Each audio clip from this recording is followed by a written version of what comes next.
Good evening. Welcome to Unexplained Reality. I am Brian Quinn. With me is my son, Harrison Quinn. And I hope you're ready for another episode here. Hopefully you're bearing with us. It appears you are because we've had a number of downloads over the past week. So that's good. Hopefully we get a little more following and we get some people to give us some comments, some likes on iTunes, Google Play, Music, Stitcher, whatever podcast catcher you're using. Just go out there and help us out because every little bit pumps us up, and hopefully we can get to a point where we can improve the show. Right now we're running with what we got, and we will be making improvements in the future, and might even start adding more shows, and we'll eventually get our website stood up. So that's all in the works, and we're looking forward to it, and hopefully you guys are too. So I guess how's things going, buddy? Pretty good. Not much to talk about, I don't think, in news, unless you have something. I have some stuff here. I guess before we get started, just want to tell you, if you guys could send us a note, drop us a message, unexplained.reality@yahoo.com. Let us know what you think. Leave us a comment on iTunes, Google Play. Like I said, anything, just reach out to us. We got Facebook, we got Instagram, we got Twitter. You can find us on all that. And if you have a story to share with us, something that maybe you've gone through or that you know of a friend, refer us to that friend or email us, and we could get you on a live chat, or we could get your story and maybe put it into an episode if it's okay with you. All right. If you don't want to be online, just let us know. We'll call you and talk to you and interview you through Skype or something, and then we can use that in an episode. If you don't want to actually be on the show, hopefully as we go on, like Harrison said, we'll start getting some people on the show. We have some ideas coming up where we'll probably have a couple people on that we have in the wings right now.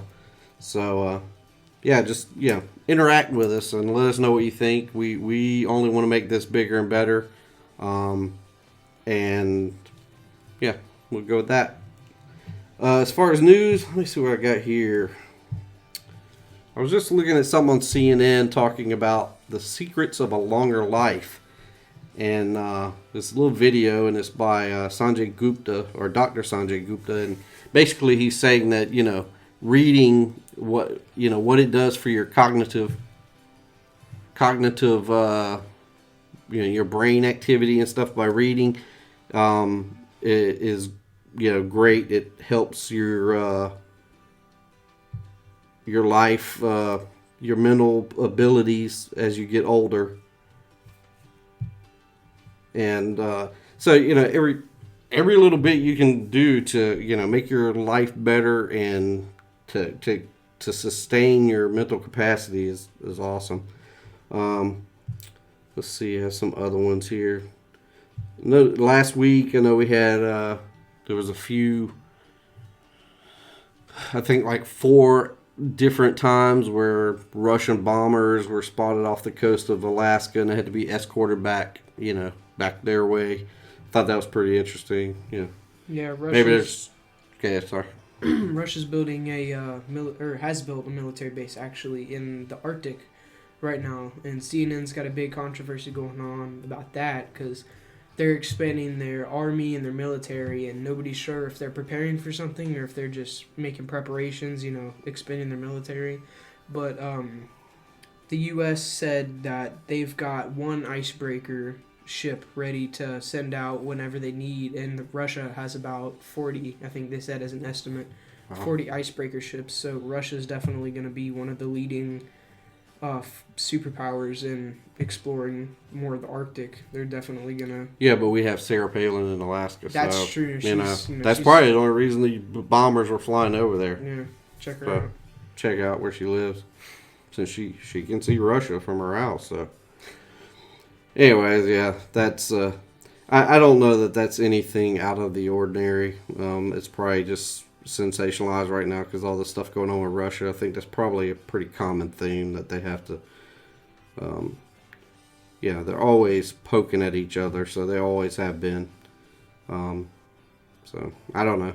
We'll see. We'll just have to see. Well, yeah, you can't trust them. You can't trust really anybody. So you gotta watch your own fence and just take care of it. It comes into your yard. So,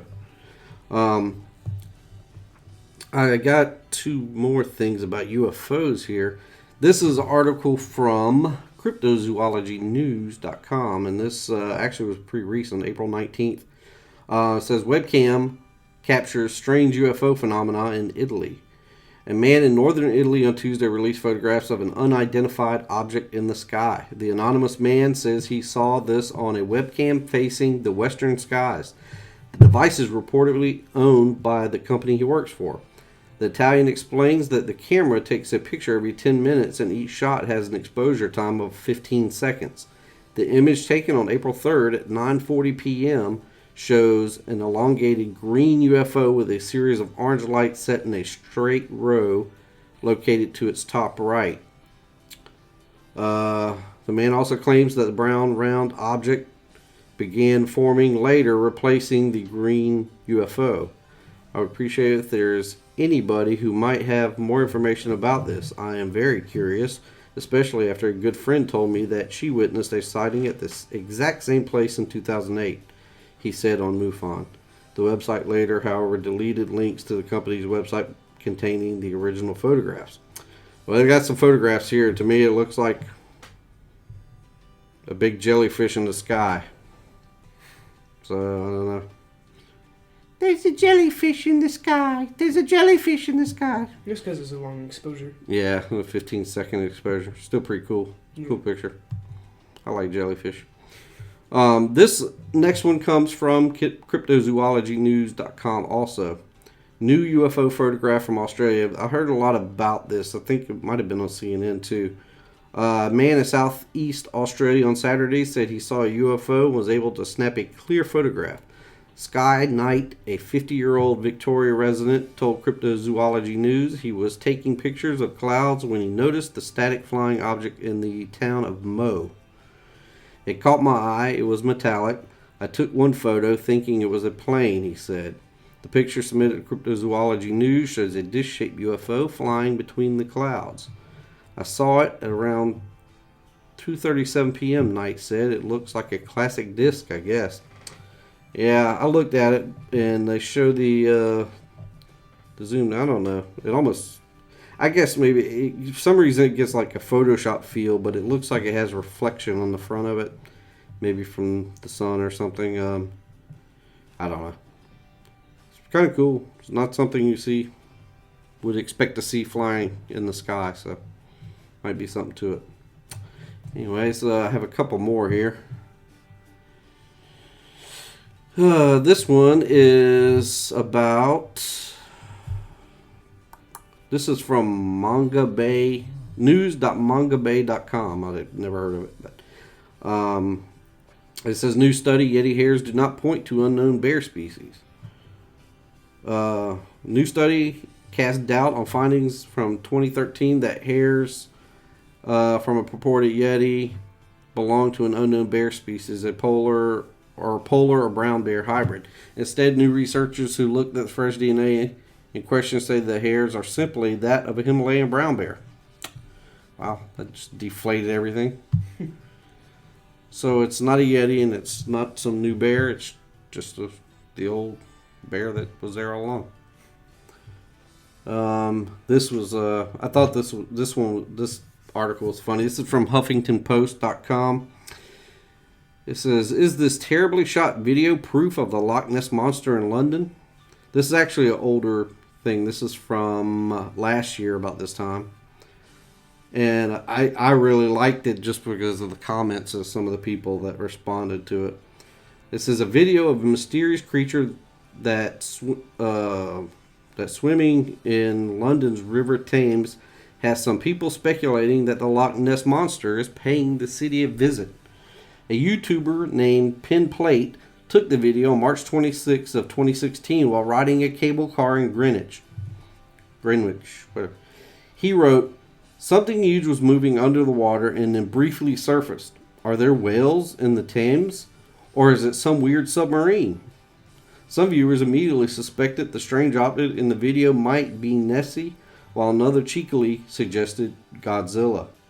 A few more skeptical suggesting the creature is actually a pod of dolphins or a private submarine. The marine mammal theory seems likely since more than 49 whales and more than 2,000 seals and some 450 porpoises and dolphins have apparently been sighted in the Thames in the past 10 years, according to HuffPost UK. However, the majority of the comments to the video were complaints about the lousy camera work, not about Nessie's existence. This one is great. The only monster I see is the person who filmed this video vertically, is how one viewer put it. Another griped, "Of course, every cameraman who captures a weird sighting has Parkinson's." Correct. Oh, I should have done those with an accent. Perhaps skepticism is natural considering there have been no confirmed reports of Nessie's existence since her first modern-day sighting in July 1933. Wildlife experts haven't offered any concrete answers about the mysterious object in the video. This guy's got a great name. Ian Toklove of the London Wildlife Trust told the Evening Standard he was not aware of anything that large and moving in the Thames. There's only large things like that aren't moving. That was funny. Anyways. So I thought that was funny, but it was people just ragging the guy about this. Yeah, he's on a train trying to take this picture or this video. So. Alright, we're not gonna do that next one. Forget it. Rubbish. Alright. So anyways. You have anything else to add news wise, buddy? Besides making freaky Donald Trump eyebrow faces, whatever. Not much. So we get right into it. Alright. So tonight's episode kind of evolved. When we originally started thinking about this episode, really what sparked the interest there was a story about the giant of Kandahar Giant, that's been referred to both ways. And as I started looking into it, I was like, well, you know what? There's speculation there. I don't know. Let's just do giants in general. I know that's been a lot of talk about that in the past few years, and I think there's been some TV shows and stuff, but what the heck, we're going to do it anyways. So anyways, I guess, through the years, and mankind, I guess, has always had kind of an infatuation with giants because, you had stories about them. You have Jack and the Beanstalk, you have the Homer's Odyssey and the Cyclops, you have Jolly Green Giant on canned vegetables. So there's always been some infatuation, although I'm not sure about the guy with the green tights on. But anyways, it's interesting. But so I guess, like one of the best known stories of the giant would be Goliath, David and Goliath from the Bible. So I think, through history, you had the term giants or some reference to giants is sprinkled throughout, human history and across cultures. If we look at the story of David and Goliath in the Bible, which is probably one of the best known stories about a giant, and basically the story comes from 1 Samuel 17, chapter 17 in the Bible. The story is about David, who's like he's working in the field or whatever. He's tending the sheep for his dad, and he's just like, I guess, a teenager or so, and he's got brothers that are fighting in the army, for Israel, and he gets instructed, or his dad tells him to take some some food or some things to the army, to the soldiers, and so he goes to do this. And what's going on here, kind of set the picture for this, is you got the Israelite army here on this hill, and then across on another hill is the Philistines. And there's a valley in between them, and the Philistines are led by this guy named Goliath, who is, rather big guy. I mean, he's a Goliath, and so anyways, he comes up and challenges the Israelites, and they're kind of in a standoff, and he basically says, whoever will come fight me, if you win, then we'll be your subjects, or bow to you or whatever, Israel. And if you lose, then you become our subjects, and you're subject to the Philistines. So just about that time, David shows up, here, and he's just a little scrawny guy working out in the field, and it's kind of to show how small he is, I guess. He volunteers to go meet Goliath, and everybody's like blown away. You gotta be kidding! He's gonna kill you, And so they go ahead and put him on put all the equipment on him. He can't even he can't even move with the equipment because it's so heavy, and he's not used to it. What the soldiers wear every day. So, anyways, he goes out there with his little sling and his rocks and meets Goliath, and winds up couple ways. They say either he hit Goliath with a stone from his sling. Some stories say he knocked him out, and then he used Goliath's sword to cut Goliath's head off.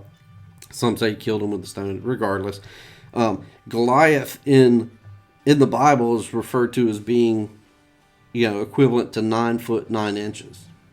There's some discrepancy, depending on the wording and the different, the different texts that have been translated, but he's a big guy. He's bigger than average.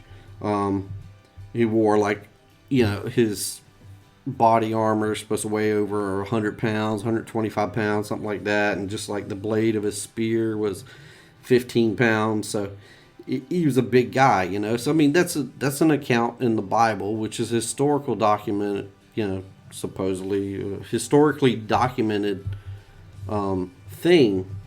But I mean, there's tons of stories about giants throughout history. I mean, you go from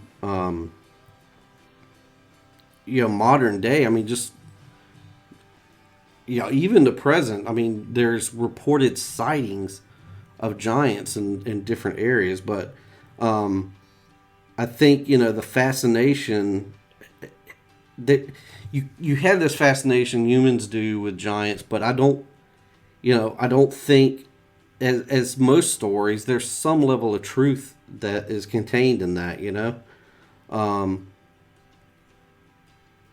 I think, buddy, you can chime in whenever you want. I'm just running the gamut here, but I mean, if you look at one thing I was thinking about when I was doing this, and I'm sure I'm not the first one to think of this, but we talk about the earth a long time back before the flood, the pre-flood earth. We know we had dinosaurs, we had even creatures that are directly related to creatures we have today, like dragonflies. We had megalodon, we had big sharks, we had big alligators.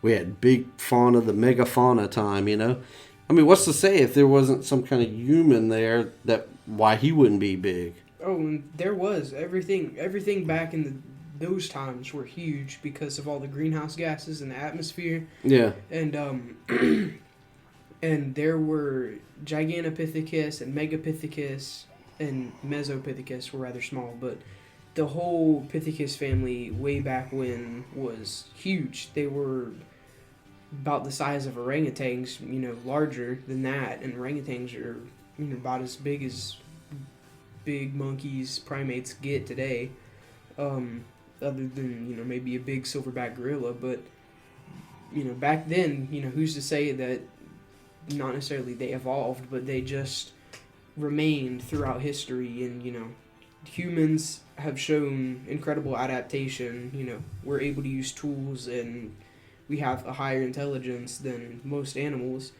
So who's to say that those didn't, could have evolved into separate species of humans, or, anything could have happened, but, after that long amount of time, they could, be hiding somewhere. They could, like, talked about the hollow earth theory, they could possibly be hollow earth underground, but, they could be very well hiding somewhere away from humans, because they've seen what humans do.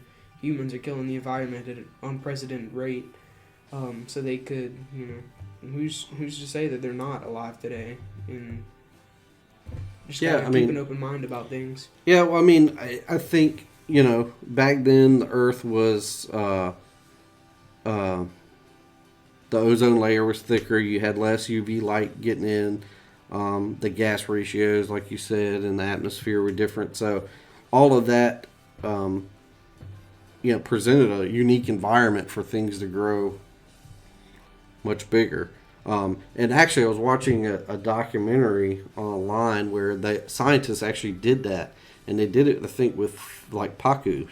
They did it with fish, and they took these fish and they put them in this aquarium. They set up this tank and they controlled the environment. They created what they believe would be a similar atmosphere or environment for these fish to live in. Was what would be in place back then, and the fish were like at the same age were like 20-25% bigger than what they would be in their normal conditions nowadays, present day. Mm-hmm. So it was that was pretty interesting. And I mean, if that's the case, why couldn't it be for the same situation for a bipedal humanoid thing?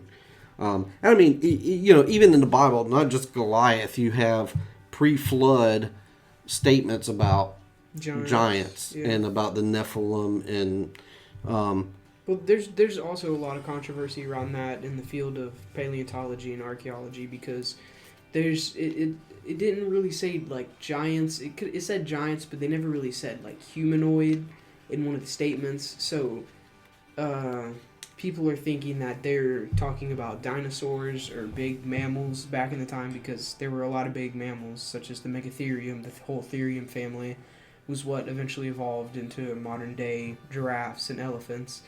But, they could be talking about, anything. So, not really sure what they were talking about in a couple specific quotes. But like you said, there were specific mentions of large humans, Yeah, I mean, they're talking about, being the sons of so-and-so and stuff. So, I wouldn't think some man referenced in the Bible would have a son that's a giraffe or something, giraffe ancestor or something. I mean, just the context of this, the context of it, basically, you gather that it's a humanoid, or it's, when they refer to these giants, they're referring to a bipedal man-like being. To me, I can't, well, obviously, because the Bible says it, I'm being Christian. I mean, I believe a lot of what's in the Bible, and I think it's interpreted differently, but I'm not going to get into all that. But with that being said, I think the ability for there to be pre-flood, or even, to the present day, be some giant somewhere. I mean, obviously we know there's humanoids or human beings that live in villages in Russia and stuff that are, huge, and they have gargantuanism or whatever it's called, where they grow faster and have, these growth hormones that are out of control and all that stuff. But outside, I mean, if you look at history, you look at skeletons that have been found. I mean, you go back to Carthage, they found in 650 BC or something, supposedly they found a couple of 36-foot tall skeletons. I mean, if you think you have something like that roaming the earth, think about like how big its brain would be at some point. Not necessarily, I mean, how big it is, a brute strength, but how big its brain would be in comparing size to that, you also could say that it could have also, along with regular humans, evolved into a higher mindset like us. It's something that huge has to have, enough intelligence. Like elephants. Right. Elephants and a lot of octopus have, the animals with larger brains have shown more intelligence. It's just logic, but humans that are 36 feet tall with huge heads and huge skulls have to have huge brains. So I've got a huge brain. a huge cranium. I'm using it right now. But yeah, I mean, but even outside of that, even if they couldn't, you think about what a 36-foot tall person could do. Tear down trees as toothpicks. Yeah, well, what I'm getting at here is monolithic structures. Stonehenge. Yeah, how does Stonehenge happen? We don't know.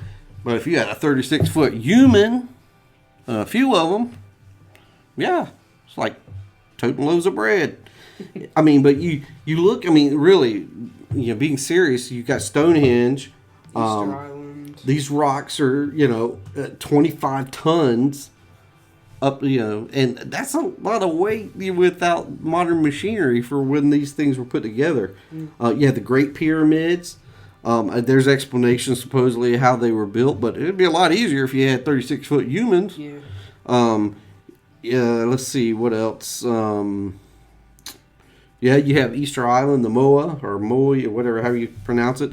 900 of those statues across that island.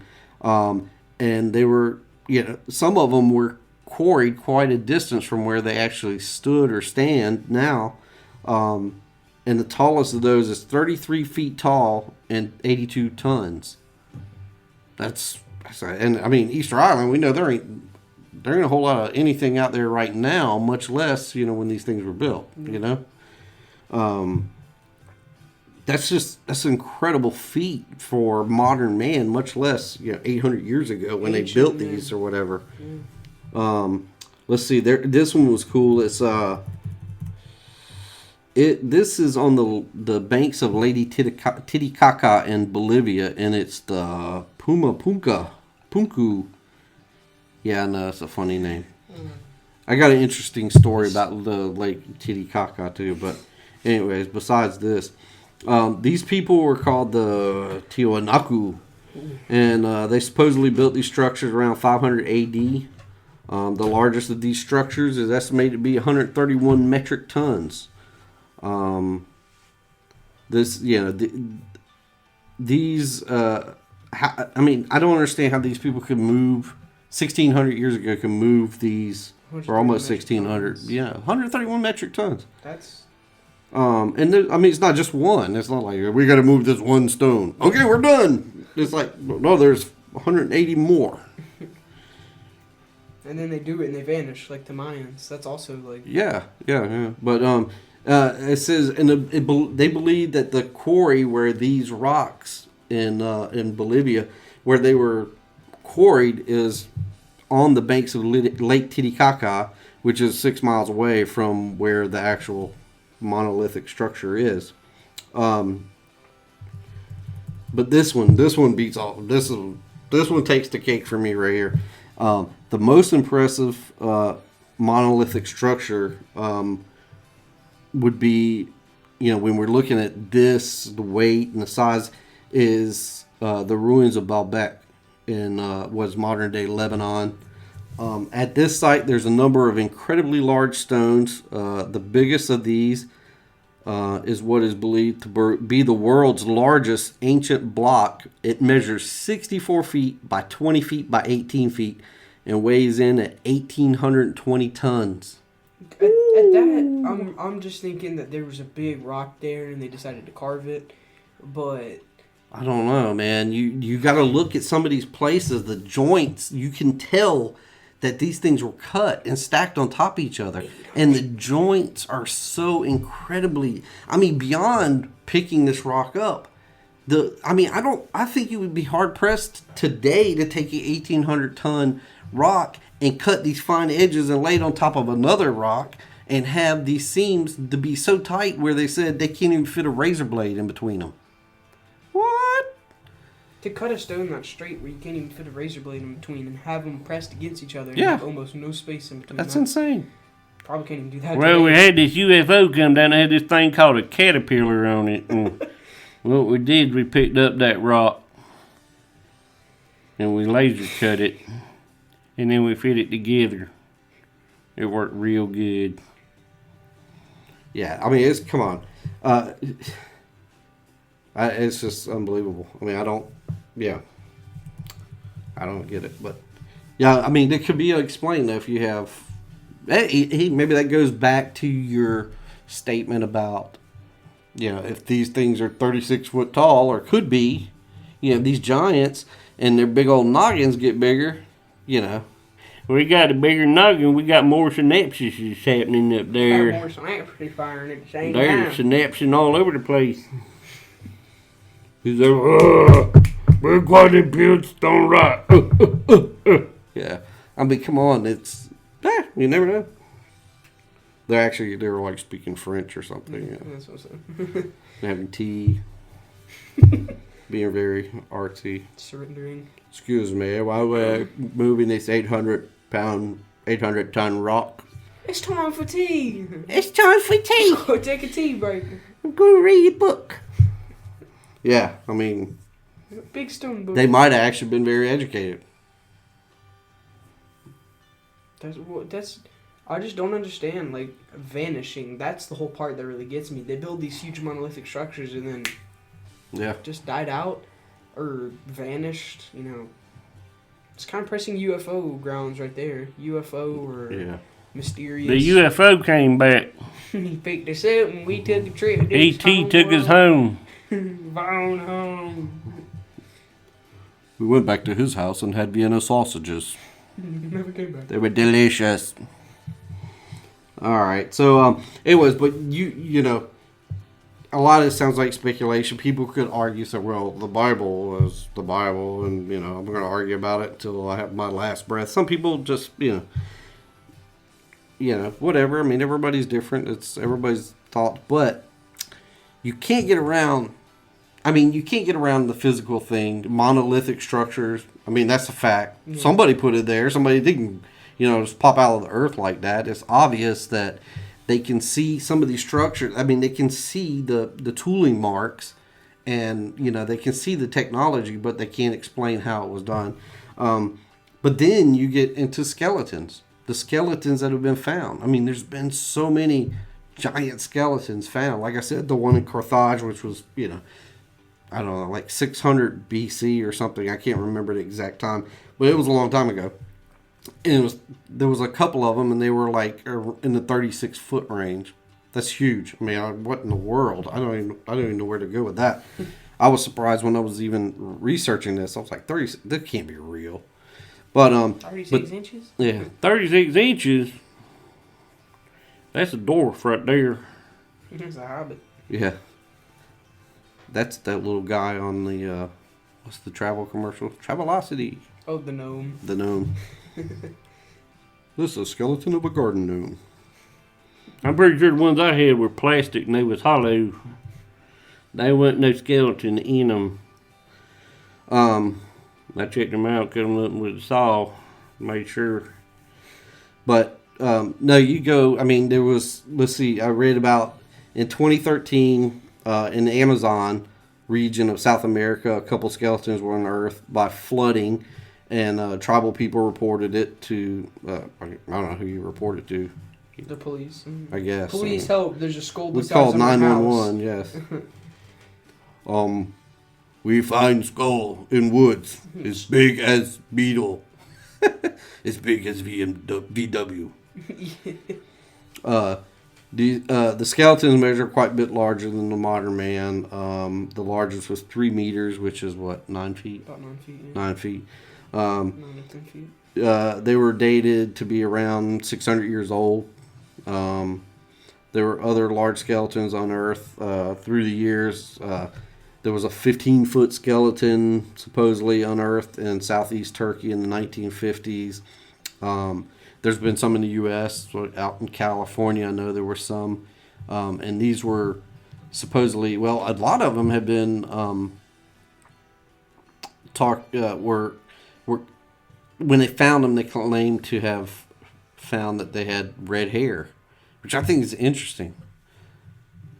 Not only you have giants, now you have ginger giants. But they had, have red hair. And it's kind of cool because this kind of wraps into the story that we were originally going to do this episode on, which is the Kandahar Giant. And basically what happened with that was, I think the year was 2002. These special ops dudes in the military were in.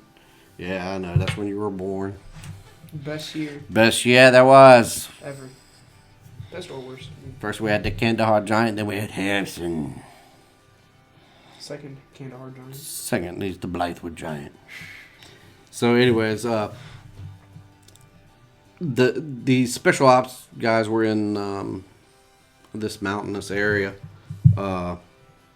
I think they were just like on a patrol looking for stuff. I don't know. I'm not sure what the exact story was. They were out there hunting for giants. Yeah, and they came across some equipment. I think it was communications equipment that had been damaged, and I think it was U.S. military communications equipment. And then they found like a cave, and somewhere around that cave, supposedly they were confronted by a 12-foot giant, and he was described as having red hair and had like a club or some kind of, I think it was not really a club, it was kind of a spear or something, club spear thing. I have a club spear. I'll beat you to death and then I'm gonna stab you.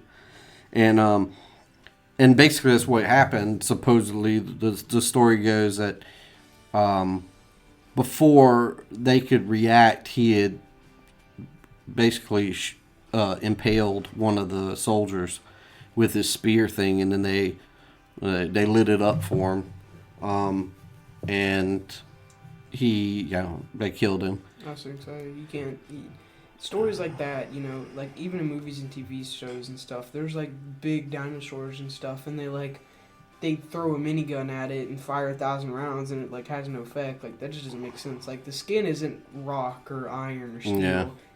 Bullets like that can even pierce steel in some cases if it's big enough caliber. So and it hits a vital organ, it's not gonna just bounce off. So yeah, something that big, you fire an AR-15 at it, it's going down eventually. You forgot I have an exoskeleton. No, well he went down supposedly, and they called it in, and supposedly they sent a helicopter in, and they took the giant out, and the rumor has it that it got flown back to a military base in Ohio, and that it goes into the whole government conspiracy thing. But I think there's been a lot of questions about that story, so that's why I really don't want to do the whole episode on that one thing, because there's some speculation into that. So I just the dream day for me, like the only thing I could ever want in life, like my highest dream would be an alien just to come down and abduct me in my sleep, take me back up and be like, I can answer any question you have about anything. That would be just my total. It's all fun and games until the probing starts. Yeah, that's true. Yeah, but, so that's not. I wouldn't be wishing for that, buddy. But I would be wishing to just do giants exist? Yes, no. Where do they live? Here, no, yes, whatever. How do quasars form? Redacted. Yeah, they'd be like, me, what does this do? I wonder what happens if we do this. Yeah, no, I don't think you want to wish for that. I don't want nothing to be abducting me in the middle of the night. I also feel like you'd be kind of honored. Like, if an alien were to come abduct you, you'd feel like chosen. Oh, you think so? They'd be like, well, we'll be back to see you next Tuesday. The claw. No, I don't want no part of that, man. There's been too many people that supposedly think they've been abducted, that their stories are not so cool. So nah, most of those people live in like paranoia and fear of it happening again, and I think the emotional grief that goes with that is nobody wants part of that. So, but I see what you're saying. If you could go and know you weren't gonna get probed and be a guinea pig, floating around the earth here or something Tell up them in there. everything about Earth in exchange for everything about their planet. Yeah, if you could have a logical, rational discussion with them and think you could get something to, worth value, but. It's kind of how it was with the movie The Arrival. I haven't seen it yet, but in the preview they talk about, but it's like aliens come to Earth and there's just big pods and they just like rest over the Earth's surface and they're just kind of there and everybody's like freaking out. Everybody's going into, apocalypse mode and they're not doing anything. They're not sending out aliens and killing people. They're just, hovering over the Earth, not moving. And they send in a team of code breakers into it and they try to figure out, they send animals and stuff in to make sure it's safe, and then they go in and the aliens have their own language, their own written language that they make themselves, like they morph into shapes into their language, how they're speaking, and they have to go and figure out what that means. And that seems really cool, having to translate the alien language. They could have trillions and quintillions of words that we don't even know what mean. We'd have to go through a whole translation process that take years. Yeah, I don't know. I'm still kind of up in the air about the UFO thing. I don't know. We'll probably save that for another episode, but I don't know. I have different thoughts on UFOs, and it's like, I guess, it kind of falls in the realm of Bigfoot. Some people, there's been so many sightings. It's the same thing with giants. There's been sightings of giants. There's been skeletons found. I think UFOs and the thing that gets me about UFOs is, there's a lot of documentaries. The one by I can't remember the guy's name, Mirage Men, and it talks about the disinformation that the Air Force did with the whole UFO thing and conspiracy. How they basically just infiltrated the UFO community and misinformed the UFO community about certain things. Just to cover up secret things they had going in their aviation wing, secret planes they were trying to fly and stuff. And I'm reading a book about that now still, and it's all about the SR-71 and the U-2 and all that stuff when it came up, and just about Area 51 is the name of the book. And I can kind of see that part of it, like maybe a lot of it was blown up, but then when they get to where they show, you see videos of where UFOs are doing, and people claim to see these UFOs doing crazy, like completely changing direction in an instance, and zooming out. Even if we had something like that, the human body couldn't stay awake. It couldn't handle it. You can't handle the G-force of that. Even in cars have to have a certain lateral G's, or else you'll pass out when driving them. You can't. Buddy. Yeah. That thing got too many horses under it. You can't handle that. That's what the whole thing is with R34s, Nissan GTR R34s. That thing will sit and get. Yeah, those things will fly, and that's why they're not street legal. They're not legal in America at all, except for the died down ones. They have some kind of device in them. Well, I hit the gas and I passed out. I woke up and I was in the ditch about 15 miles away. I woke up in Arizona. I dug up in South Carolina and I hit that gas man. That thing took off and I was like, what the heck? I woke up and I was in the Grand Canyon. But yeah. Like you mentioned, kind of tied UFOs and Bigfoot. So I'm not gonna throw a name, but a very fond uncle has a conspiracy theory that Bigfoots or UFO guard dogs. They put Bigfoots down to roam around and get rid of humans around the alien sites while they're doing their experiments on the Earth. I've heard stuff like that too, because there's been a lot of UFO and Bigfoot sightings that have been correlated, but I don't know. I feel that UFOs, Bigfoot are flesh and blood creatures. I don't know. There's been a lot of stuff about them cloaking and being able to do the predator thing. The world? I don't know. No, they're just. I'm not sure I'm going on that. I feel but like they're just animals. Like they're just like really big gorillas. Right. Mixed between gorillas and humans, but somewhere in between. But they're the missing link. But I don't think they're like predator and I think they're just. I mean, I think they're more than just an ape. I think they're more. They're smarter I definitely and think they're more of intelligent. a higher sentience, but I'm not sure that they're Right. can predator cloak like the Indominus Rex and a lot of the bigger movie I don't fictional even know what characters. you're talking about. From Jurassic World. The Indominus Rex, the hybrid dinosaur they created, like turned invisible and went on a rampage. Well, I thought about that too with the Bigfoot, and like you have the Dogmen, and I know we're going off on a tangent, but hey, Yeah, what the heck? We're just gonna do it. Why not? With the Dogmen and all these funky creatures, The goat man. I mean, who knows if they're not some kind of some kind of experiment that the government did in some crazy lab or something, and one of them, couple, 3 or 4 of them escape, start having babies. I don't know. I mean, there's so much in this world that, I mean, there's no way we're gonna know all of it, and there's too many claims for UFOs, Bigfoot, giants, goat man, what was the other thing I was talking about? Dogmen.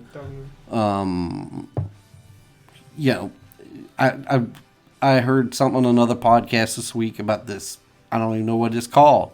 I don't know what it would be called, but it was witnessed by military people, and it was like 6 foot tall and super skinny, like a 12-inch waist. That stuff gets me. Like I can like Bigfoot and all that stuff gets me. But when it comes down to like big lanky beings, and squealing like a stuck pig. No. Yeah, that's for some reason that in my mind is just like an off topic. That's an off limit thing. Like.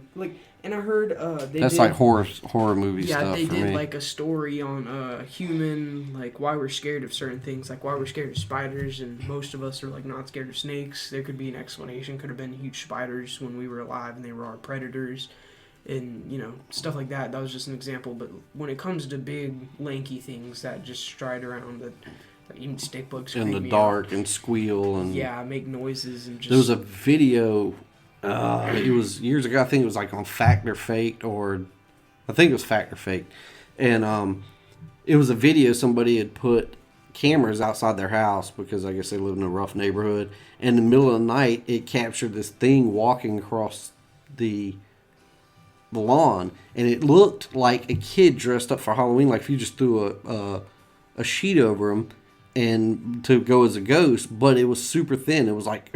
It was like really, really like cardboard thin, and this thing is walking, this funny walk across the front. I was like, heck no, man. If I seen that in my yard, I'd be like, yeah, it's time to put a sale sign out. I was going to make a clever pun about like shooting it or something, but you'd miss. Yeah. He turned sideways and I missed him. How did I miss him? He was like a walking street sign.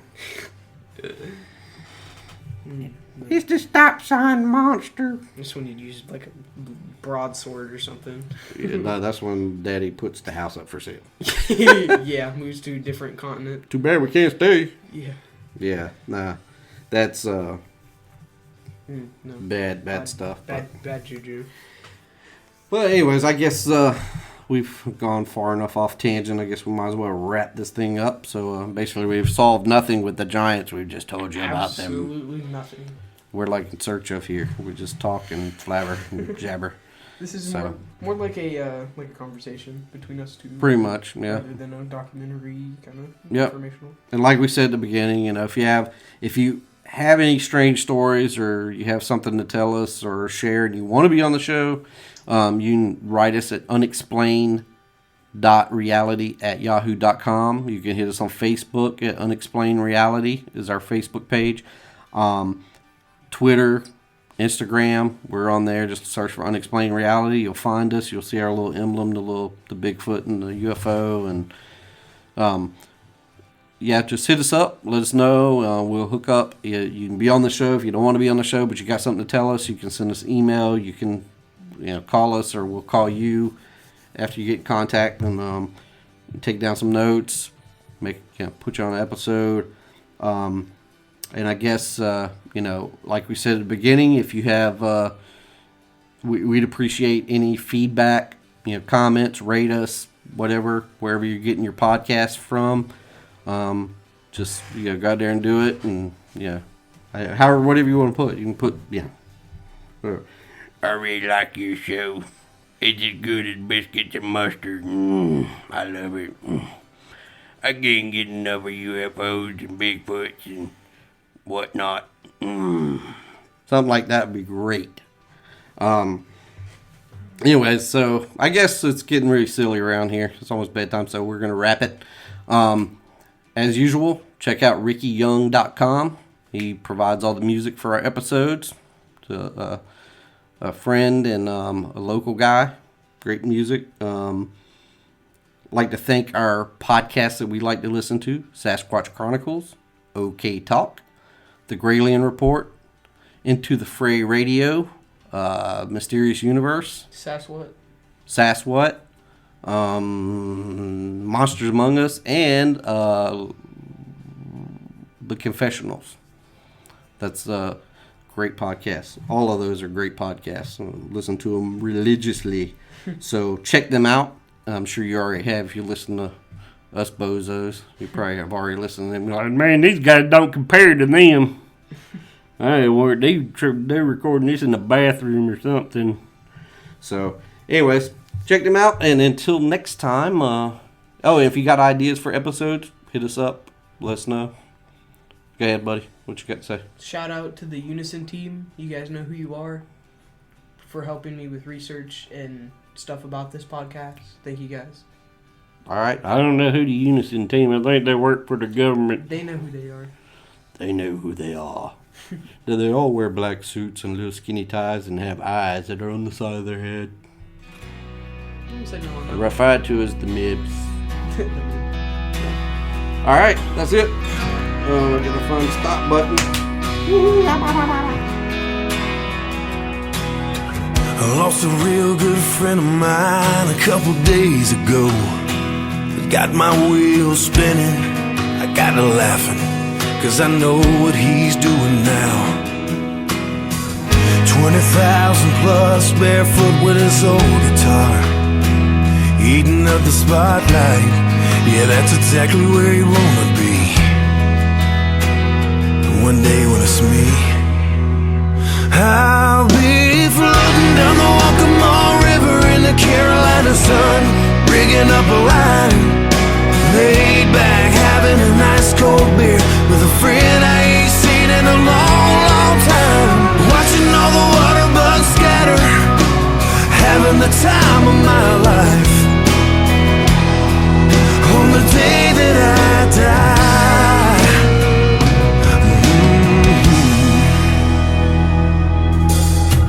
if I don't wake up tomorrow, tell mama I love her, tell daddy I love him too.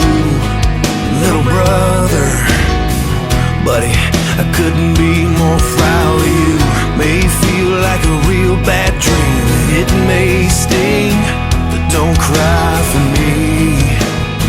Don't cry for me. I'll be floating down the Waccamaw River in the Carolina sun, rigging up a line, laid back, having a nice cold beer with a friend I ain't seen in a long, long time, watching all the water bugs scatter, having the time of my life. On the day that I die, looking down at the sky, I'll say my last goodbye.